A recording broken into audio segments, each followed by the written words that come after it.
Olá pessoal, tudo bem com vocês?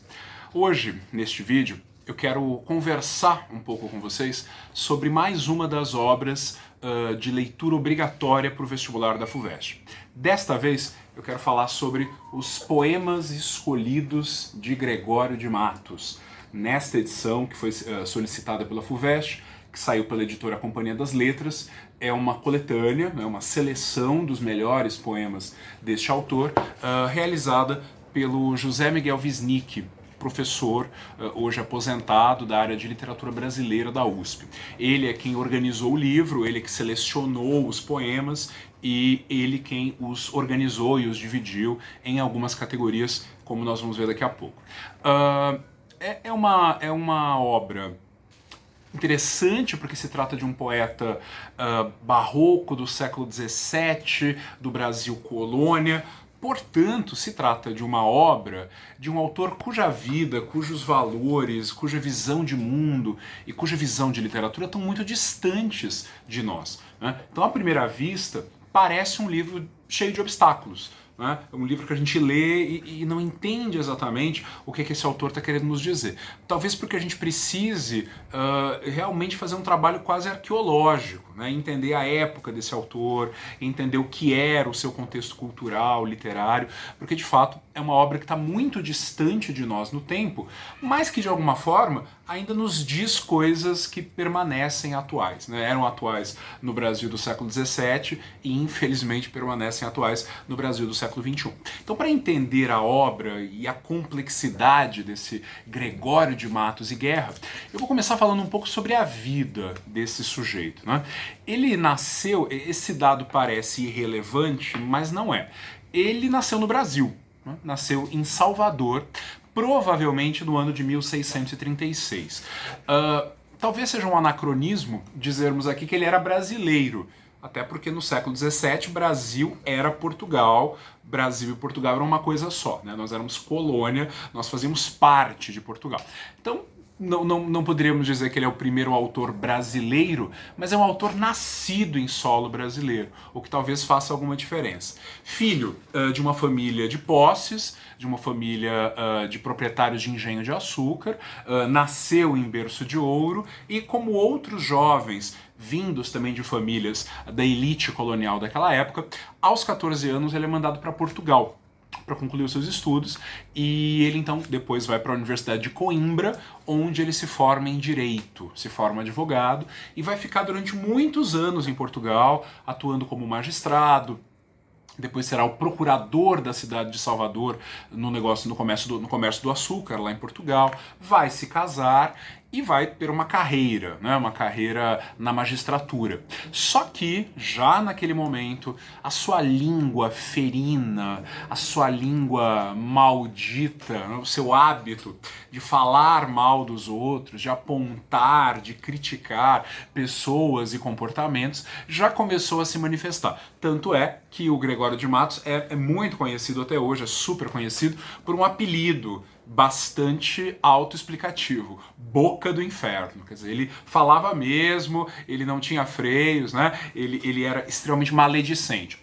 E isso começou a causar uma série de problemas para ele, além do fato de que ele se recusou a vir ao Brasil para investigar supostos crimes de corrupção cometidos pelo governador-geral do Rio de Janeiro naquela altura. Ele se recusou a fazer isso e, ao mesmo tempo, a sua maledicência acabaram causando-lhe uma série de problemas. Ele vai ter que ir aceitando cargos cada vez menores, perde a esposa, fica viúvo, e tudo isso o precipita a voltar ao Brasil em 1681.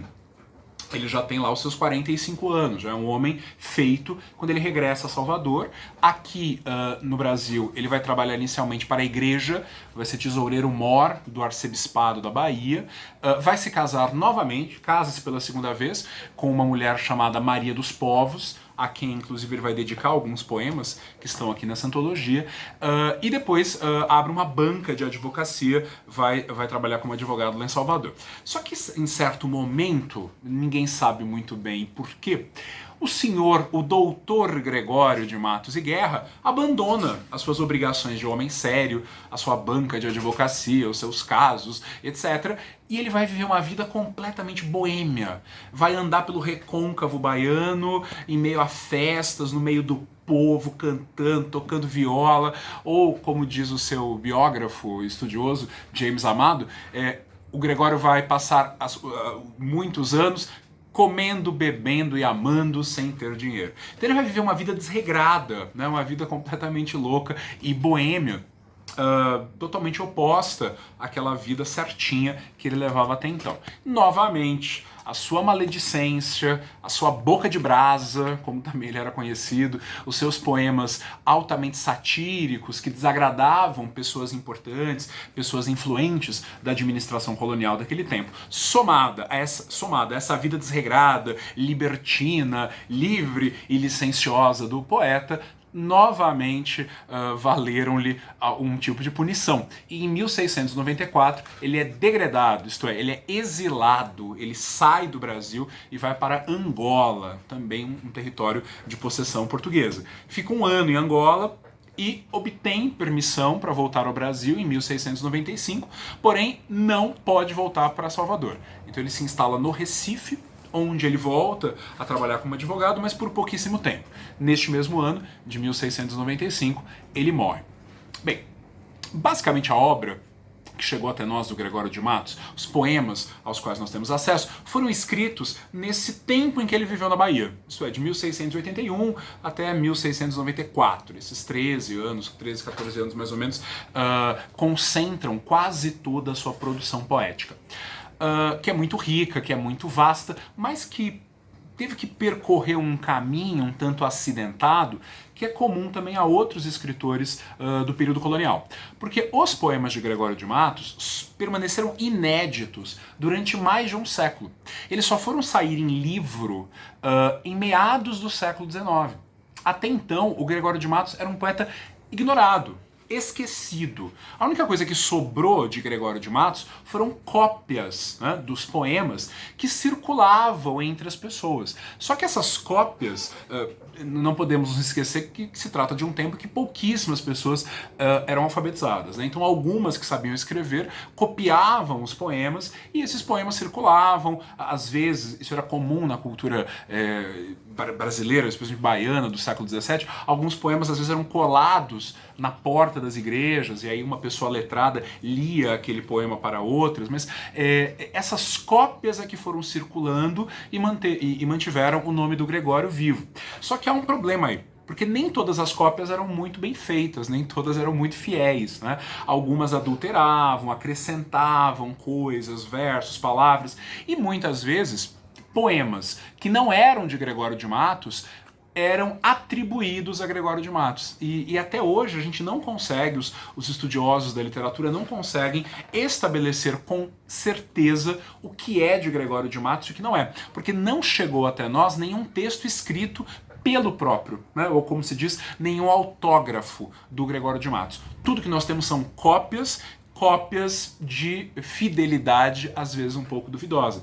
Por isso a gente costuma dizer que não existe uma obra de Gregório de Matos, existe uma obra atribuída a Gregório de Matos. De modo que o Gregório de Matos, na nossa literatura, ele é menos um autor do que uma autoria. Né? Ele é uma autoria, ele é um nome que hoje, que durante muito tempo, e hoje a gente ainda não consegue precisar, mas assina, né? Entra como autor de poemas que talvez não tenham sido escritos pelo próprio Gregório. Ele virou uma espécie de autoria ao longo do tempo. Né? Então, chega para nós uma obra vasta, né? Muitos poemas. Esta coletânea é uma parte apenas, né? Tem muitos outros textos que não entram aqui, é claro. E é uma obra muito heterogênea, né? Basta ler essa coletânea, basta ler os poemas escolhidos, para você ver que o Gregório fez de tudo. Tem poemas religiosos, tem poemas de amor, tem poemas eróticos, tem poemas satíricos, tem poesia encomiástica. Ele praticou muitos caminhos, né? O que mostra que, de certa forma, o Gregório, ele é um artista quase, assim, poderíamos dizer, exemplar do seu período histórico, do seu período literário, que é o barroco, né? O Gregório é tido e havido como o maior poeta barroco do Brasil, né, da literatura brasileira, e de fato ele é. E o barroco, como nós sabemos, em todas as suas manifestações, ele é uma arte de contrastes, né? Isso você sabe. Ele é uma arte muito ligada à ideia do conflito íntimo, do sentido aguçado das contradições, que estão presentes em qualquer texto barroco, né? São textos com uma linguagem encharcada de antíteses, de paradoxos, de oxímoros, de oposições de ideias, de oposições de palavras, né? E ao mesmo tempo, uma arte do exagero, do drama, da teatralidade, do excesso. Porque nós sabemos que o barroco é a arte associada ao contexto cultural da Contra-Reforma Católica, que foi o momento em que a Igreja Católica, sentindo-se ameaçada pelo surgimento de igrejas protestantes a partir da Reforma Protestante, né, a partir de 1517, quando o Martinho Lutero prega lá as suas críticas aos dogmas e práticas católicos, surgem outras igrejas que ameaçam a então poderosa Igreja Católica. E para não perder fiéis e para não perder o seu poder político e econômico, a Igreja reage. Então ela faz a Contra-Reforma, que é um momento de fortalecer os seus dogmas, mas fortalecer de forma violenta, de forma persecutória, né? É quando ressurge, né, a malfadada Inquisição, Tribunal do Santo Ofício, mandando os hereges, isto é, todos aqueles que não seguiam a doutrina católica, para a fogueira. Surge o Index, que é a censura, né? O índice, a lista de livros proibidos. A Companhia de Jesus também surge nesse contexto para catequizar os povos indígenas e assim arrebanhar mais fiéis para a igreja, torná-la ainda mais forte. Enfim, é um período em que a igreja, com mão de ferro, tenta controlar os seus fiéis e prender os seus fiéis, tornando o dogma ainda mais enfático, ainda mais agressivo, ainda mais violento. Então é neste contexto que a arte barroca se desenvolve. E o conflito, né, a contradição viva que são os autores barrocos, os textos barrocos, eles nascem também de um dualismo, ou, como alguns dizem, um bifrontismo, que marcou o século XVII. Por que dual? Né? Por que bifronte? Por que tem duas cabeças? Duas cabeças, cada um olhando para um lado. Porque o homem do barroco é alguém que ainda guarda na memória a herança do Renascimento, a herança cultural do século XVI, um período de forte valorização da ciência, da razão, do antropocentrismo, da crença no homem. É a época das grandes navegações, é a época do domínio do mar, busca de novos territórios, enfim, é o homem no centro de todas as suas potências, acreditando em si e na razão. E o século XVII é um período de forte religiosidade, né? Um período de autocontrole, né? de um forte autocontrole moral para evitar o pecado, perseguição, medo do inferno, medo da morte, culpa. Esses dois universos chocam na mentalidade do artista barroco, né? Essa experiência racionalista, pagã do Renascimento e a experiência fortemente religiosa, teocêntrica da Contra-Reforma. E como essas duas coisas não se articulam, né? O barroco vai sempre trabalhar com a ideia do conflito, do contraste, da tentativa de unir duas coisas que não são conciliáveis, que não podem ser unidas. O claro e o escuro, o corpo e a alma, o céu e a terra, né? As duas coisas que juntas formam algo paradoxal, contraditório.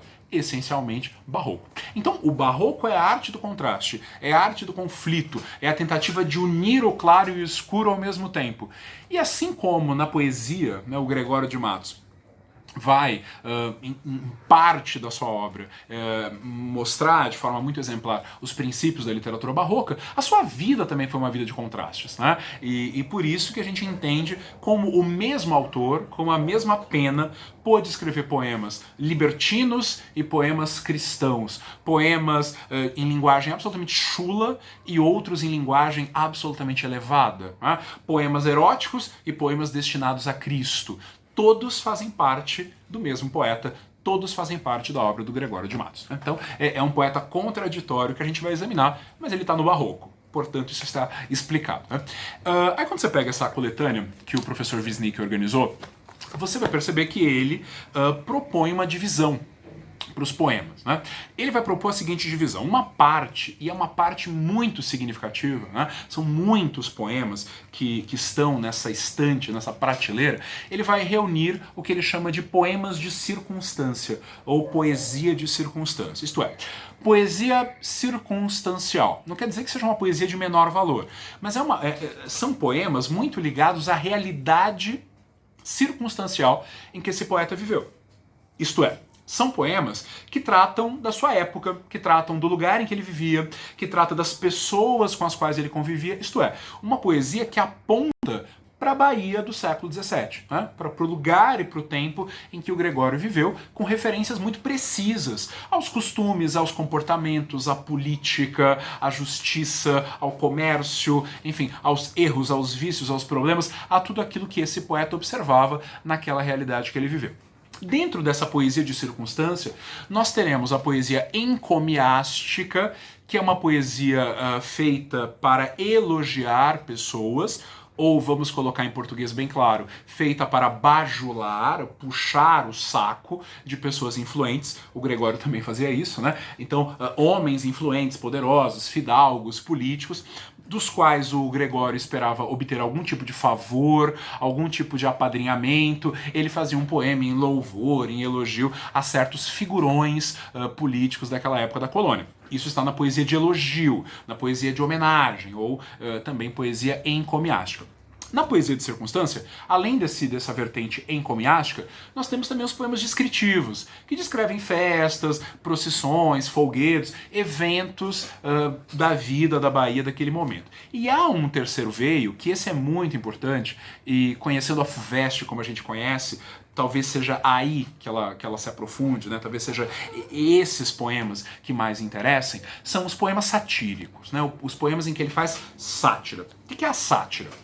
É você fazer uma crítica a algo ou alguém por meio do humor, né? Por meio do cômico, de modo a ridicularizar uma pessoa, um tipo social ou um comportamento que você considere vicioso, torto, errado. Né? Esse é o sentido da sátira do Gregório. Né?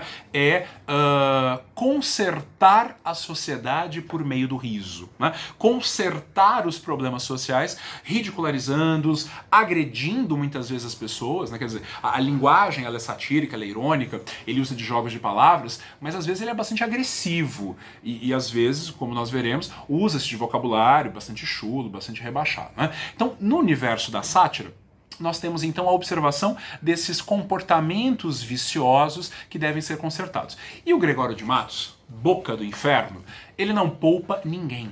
Né? Todas as pessoas, todas as camadas sociais da Bahia do século XVII aparecem na sua poesia satírica. Desde os poderosos, os membros do clero, os governadores, os juízes, né? Os governadores corruptos, os juízes que vendem sentenças, os padres que têm casos com as freiras, até os comerciantes, as prostitutas, os judeus, os protestantes. Ora, estamos num momento de contra-reforma, né? A literatura barroca está comprometida com os valores do Concílio de Trento, né? Com os valores contra-reformistas, então ele ataca judeus, ele ataca protestantes, as prostitutas e os mulatos, os índios, os negros. Ninguém escapa à língua ferina, à boca de brasa desse poeta satírico.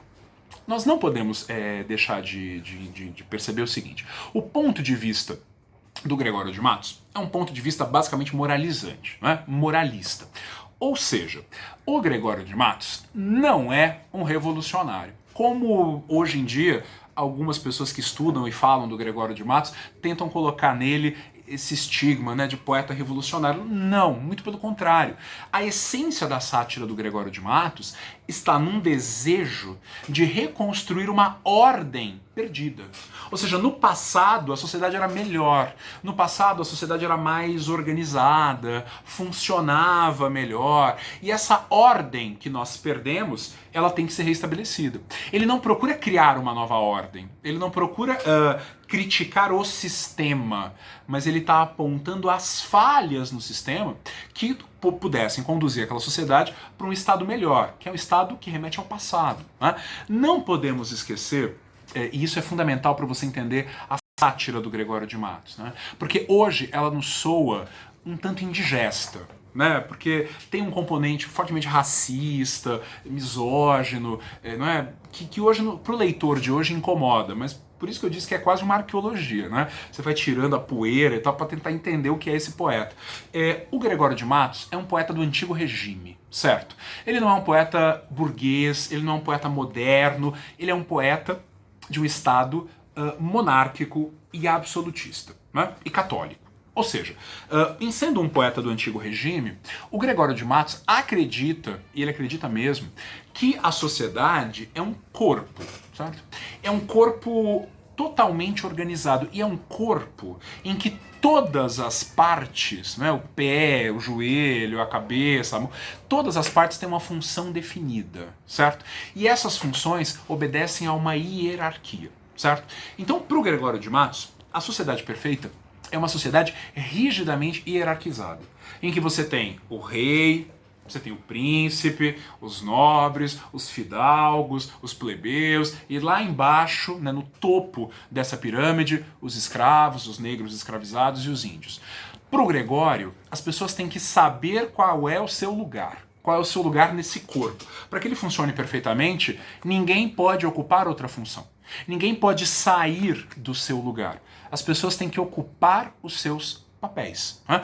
Que são naturalmente dados a essas pessoas, né? Então, para o Gregório de Matos, em sendo um poeta de um estado monarquista, absolutista, católico, os valores perseguidos pelo Gregório de Matos são valores masculinos, brancos, católicos e nobres. Ou seja, o que é o ideal para o Gregório de Matos? Ser macho, ser branco, ser rico, ser culto e ser católico, né? Tudo que não é isso, tudo que foge desses valores é rebaixado. E é alvo de crítica, é alvo de zombaria, é alvo de agressão, né? Porque o que acontece? O Gregório de Matos, ele é um poeta extremamente culto.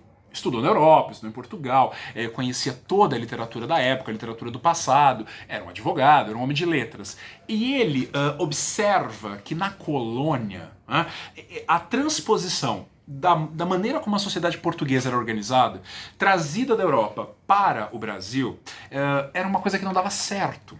Então essa ideia de ordem e de hierarquia que ele tanto perseguia, como homem do seu tempo, o Gregório é um homem do século XVII, é um homem seiscentista, para ele, aquele corpo organizado da sociedade tinha que funcionar, mas no Brasil não funcionava.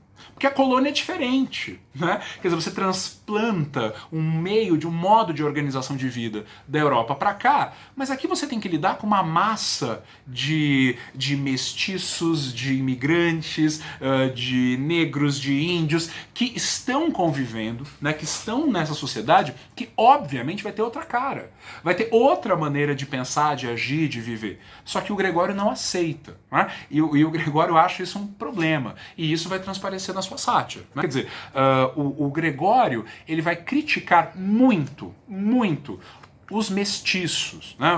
Os filhos de branco com índio, branco com negro, porque ele vê os mestiços ascendendo socialmente, ocupando lugares no clero, ocupando lugares no judiciário, ou ascendendo pelo comércio, né? E ele acha isso um absurdo, porque, novamente, cada um tem o seu lugar, cada um ocupa o seu espaço. Como é que um mestiço, seja por meio da esperteza, da malandragem, ou do trabalho, ou do estudo, ou da proteção de alguém, enfim, como é que o mestiço pode ocupar lugares que, na cabeça do Gregório, só são devidos a homem branco e nobre? Ele. Né? Então esse é o ressentimento, né, que o Gregório de Matos transparece nos seus poemas. A crítica a essa ascensão social dos negros e dos mulatos no ambiente da colônia, que para ele deveria ser muito diferente. Sem falar que, isso também aparece muito nos poemas do Gregório, ele está escrevendo no período em que a economia açucareira do Brasil está em pleno declínio, porque é um momento em que o açúcar do Brasil passa a sofrer a concorrência do açúcar das Antilhas, produzidos, né, e comercializados pelos holandeses. E com isso, o preço do açúcar brasileiro cai muito. Ele tem vários poemas sobre isso, né, sobre o preço do açúcar, já caiu, o que vai acontecer com a Bahia. E ele era filho de uma de donos de engenho. Né? Ele era nascido no seio da economia açucareira. Esse era de onde vinha a riqueza da sua família. Então ele vem de uma classe social que está em declínio, na medida em que o valor do açúcar brasileiro cai, né, devido à concorrência com as Antilhas, e, por outro lado, ele vê a ascensão de um grupo social que está ocupando postos que, de alguma forma, ele não considera adequados a essa parte do corpo social daquela época. Né? Então, o Gregório, a partir daí, vai reafirmar os privilégios de classe, né? As leis aristocráticas, defende a ideia da limpeza de sangue, é contra a mestiçagem, né? E ataca o negro, o mulato, o judeu, o protestante, às vezes de forma bastante dura e incômoda, como eu já disse, para o leitor de hoje. Né? Então, em resumo, para entender a sátira do Gregório de Matos, para entender essa sua perspectiva moralizante, nós temos que entender que ele parte do princípio de que existe uma sociedade normal, que é essa sociedade pautada por valores aristocráticos, dos católicos e, enfim, do homem branco do século XVII. E essa sociedade normal, ela se choca com uma outra sociedade, que é uma sociedade absurda, que é uma sociedade de pernas para o ar, uma sociedade em que a inversão de valores, o próprio Gregório, num dos seus poemas satíricos, ele diz: aqui no Brasil, o cão arranha o gato. Quer dizer, aqui as coisas acontecem ao contrário. Né? E ele, em outro poema, vai dizer: aqui no Brasil as pessoas me perseguem, aqui eu não consigo, né, ser quem eu sou, porque aqui tudo é invertido, tudo está de pernas para o ar. Né? Só para terminar esse vídeo, vai ter uma parte 2 em que eu continuo falando do Gregório.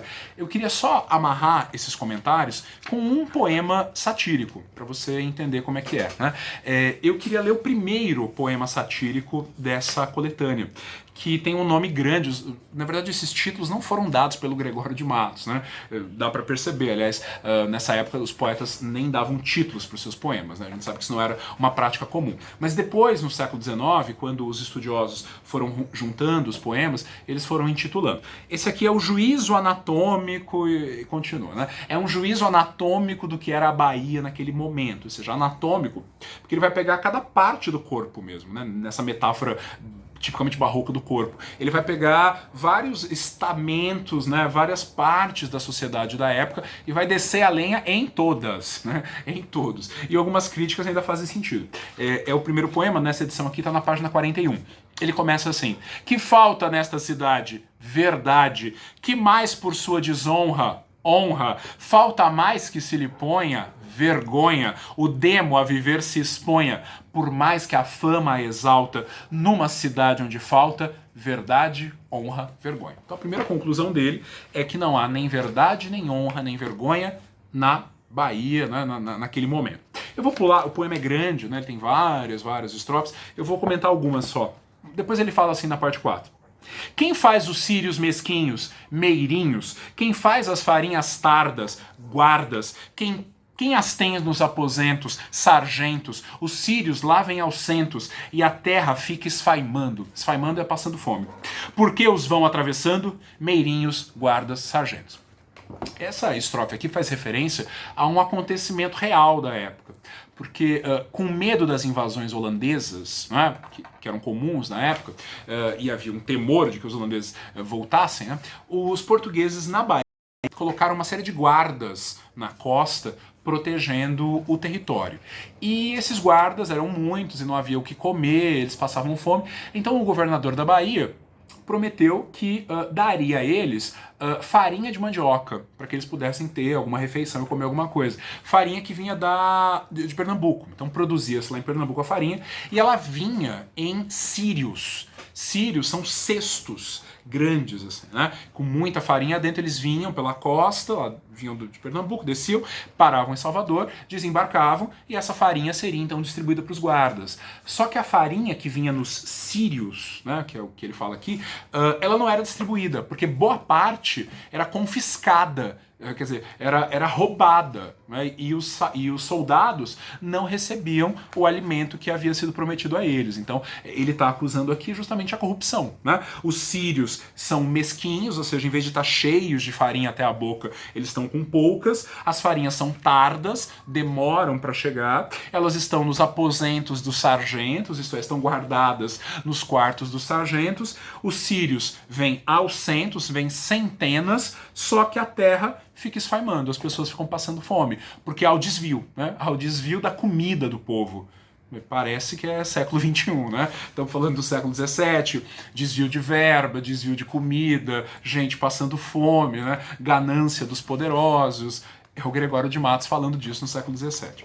E que justiça a resguarda, bastarda, é grátis distribuída, vendida, que tem que a todos assusta, injusta. Valha-nos Deus o que é o rei nos dá de graça, que anda a justiça na praça, bastarda vendida injusta. Aqui ele acusa a compra de sentenças, os juízes corruptíveis, né, os juízes que faziam da justiça algo injusto.